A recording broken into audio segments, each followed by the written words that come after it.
摩爾曼斯克嘅第3日，今日主要會喺一度叫做薩米村嘅地方度過。大家穿好所有的衣物啊，然後準備上課。呢個薩米民族村咧就係俄羅斯北極圈裏邊嘅原居民嘅聚居地嚟嘅。聽講今日會有好多小動物同我哋一齊玩嘅，環境好靚喎。啊，好可愛啊！握手，聽不懂中國話。聽懂？我哋入到村裏面咧，就發現啲薩米族人咧係保持住咧延續咗1000年嘅生活方式喎。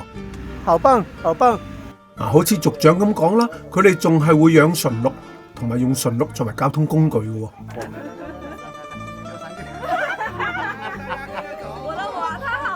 鵝毛大雪，好大噶啦，叫做好大雪噶啦。村裏邊咧仲設有馴鹿嘅農場啦，同埋佢哋住嘅帳幕等等嘅設施，供人遊覽。喺啲柱嗰度咧，啲圖騰嗰度，即係入錢落去許願。呢啲叫哈士奇。嚟過嚟過嚟。我聽翻嚟咧，就哈士奇咧就係極地地區咧對拉雪橇嗰啲狗嘅統稱嚟嘅。當然啦，香港都有人養呢啲狗嘅，但係就唔係純種嘅咯。而喺北極呢度咧，呢啲就係純種嘅哈士奇啦。籠裏邊養住呢兩隻咧就係狐狸嚟嘅。白色呢隻咧，我舊年喺漠河都見過啦，仲可以抱上手添。我已經進去啦，你未有吃到啦。哈士奇咧真係精力充沛嘅，又速度又好快喎，啲毛又夠厚喎，所以捱得凍嘅。通常咧就係灰色嘅啦，或者黑色啦，或者紅紅地色啦。而薩米村裏邊嘅哈士奇咧，全部都受過訓練嘅。你睇下，又識企，又識招呼客人喎。咬佢一啖喎。啲人入嚟咧餵動物就好開心，啲動物咧食咗人餵都好開心。哇！呢啲真係好大隻啊，都係馴鹿，即係聖誕老人鹿。同哈士奇玩完咧，我哋又走去餵馴鹿啦。講到馴鹿啊，大家唔陌生啦，幫聖誕老人拉車嗰啲鹿咪叫做馴鹿咯。啊，好啊！這個頭特別大。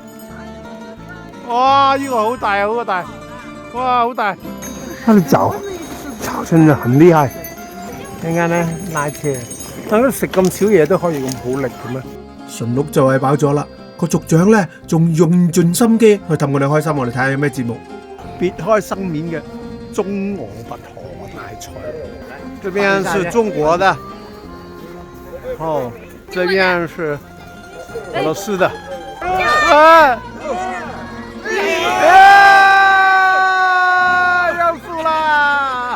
拔完河咧，仲有雪地蹴谷喎。中國旅行團嘅團友同埋俄羅斯旅行團嘅團友都落晒場大混戰啦！哇，厲害厲害厲害！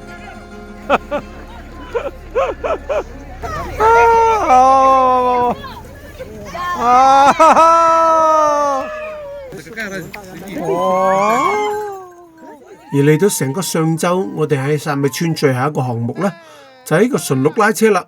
聖誕節快到啦，大家一齊學習下做聖誕老人啦！哇，很快啊！幾好玩呢個薩米村，玩咗個上晝，而家走啦。薩米村呢度咁多動物，又有鹿，又有狗，又有狐狸，真係好唔捨得走。不過唔緊要，而家我哋去另外一笪地方，嗰笪地方一樣有哈士奇啊！狗拉車。不過呢度啲哈士奇咧就慘好多啦，佢哋要拉車啊。不過唔使擔心，哈士奇係好力嘅。8隻哈士奇一齊拉一部雪橇咧，係完全冇問題嘅，只要俾飽飯佢哋食就得啦。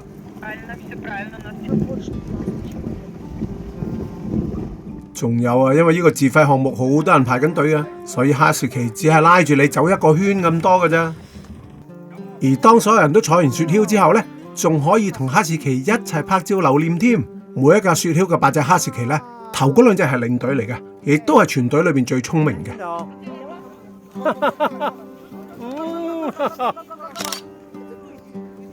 於是乎咧，人人都係揾頭嗰2隻影相，包括我在內啦。咁但係嗰度咧都有好多隊雪車嘅，咁所以淨係同頭嗰2隻影相咧，都影咗好耐喎。好喜歡啊！有腳的羊啊，它坐在這裡做什麼？好奇怪啊！第2個項目喎，就係雪地摩托喎。啊，凡係玩親啲略有危險性嘅項目呢，必須要注重安全配套嘅。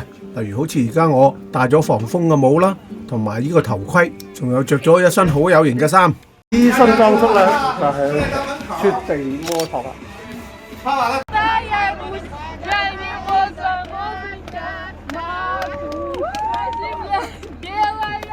別看了，跟我走。去到摩托場呢，就有俄羅斯嘅導師呢嚟教我哋點樣去控制呢個雪地摩托車啦。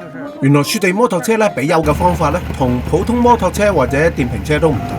平時呢，我哋左右兩邊啊兩個剎掣嘅扳手呢，而家右邊個就係比油，左邊嗰個就係剎車。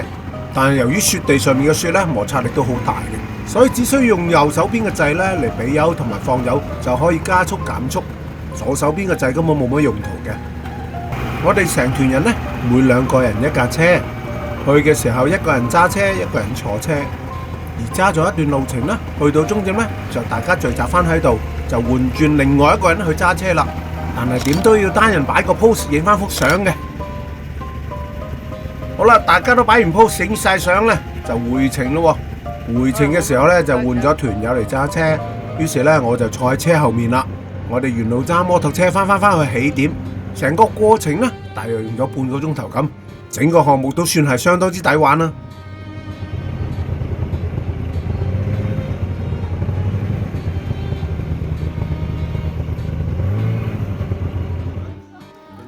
玩完雪地摩托之後呢，就輪到第3晚嘅極地追光活動啦。今晚係第3次嘅追光。喺最後呢一晚呢，極光獵人小時同我哋都一齊出發，冇咗佢啊，點可以揾到極光啊？但是呢，至於挪威點能不能看到，那就得各安天命。今晚嘅極光呢，雖然靚唔過第2晚，但係唔差得過第1晚啊。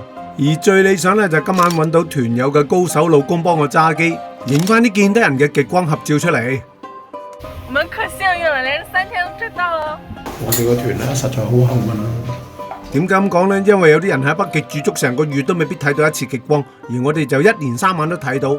好啦，聽日咧要翻莫斯科啦，今晚早啲翻酒店休息下先。天寒地凍嘅地方咧，雪飲品啊，雪糕啊，唔使用雪櫃噶，放喺度就得噶啦。